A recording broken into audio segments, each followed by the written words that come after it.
Let's talk about Russiagate. Donald Trump has called for criminal charges against Barack Obama for allegedly ordering an assessment that Russia meddled to help Trump win the 2016 election. This is what the president said. Obama's been caught directly. So people say, oh, you know, a group. It's not a group. It's Obama. His orders are on the paper. The papers are signed. The papers came right out of their office. They sent everything to be highly classified. Well, the highly classified's been released. And what they did in 2016 and in 2020 is very criminal. It's criminal at the highest level. So that's really the things you should be talking about.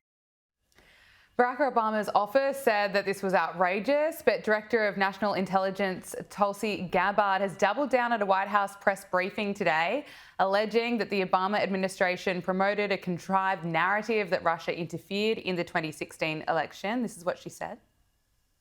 Any of this new information implicates former President Obama in criminal behavior?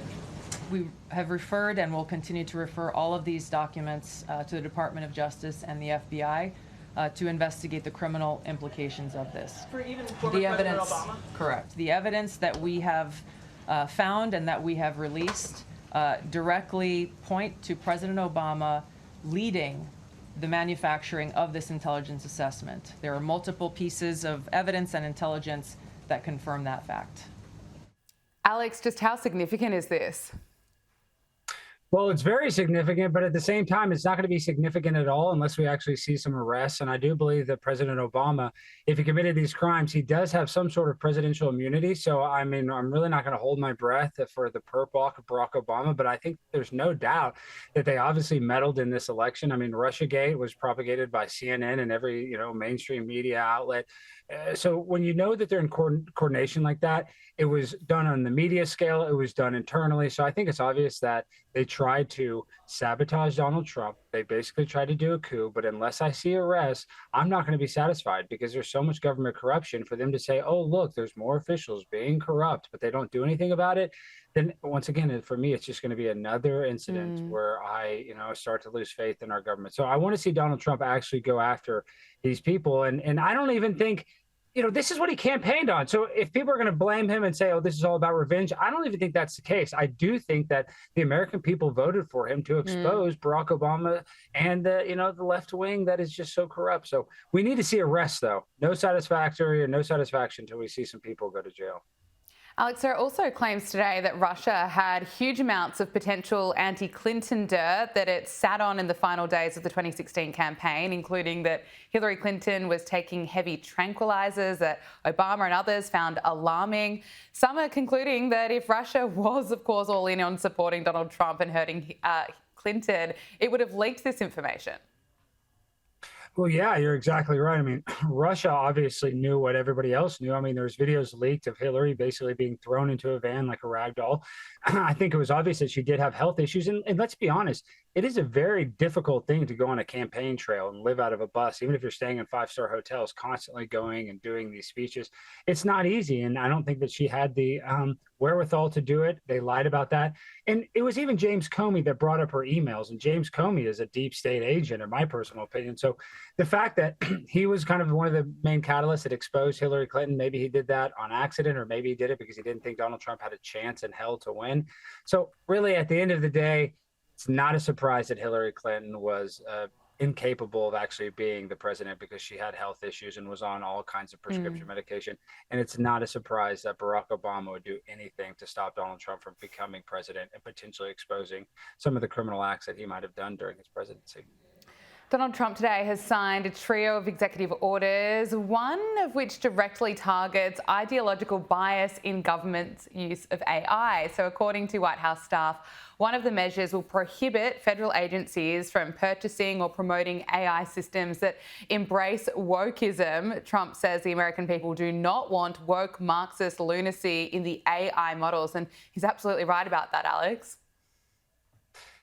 Well, he is right, but if you saw Grok recently, obviously on X, went viral because it started to, say some anti-Semitic stuff. So now that they've kind of had to, reel in Grok a little bit. So listen, I agree. I don't want any woke nonsense with this AI, but I think that this AI can, spiral out of control very quickly. And I don't know how much the government can really control it. I mean, they're obviously going to put in guardrails, but at the end of the day, it's like, is AI a threat to you and me?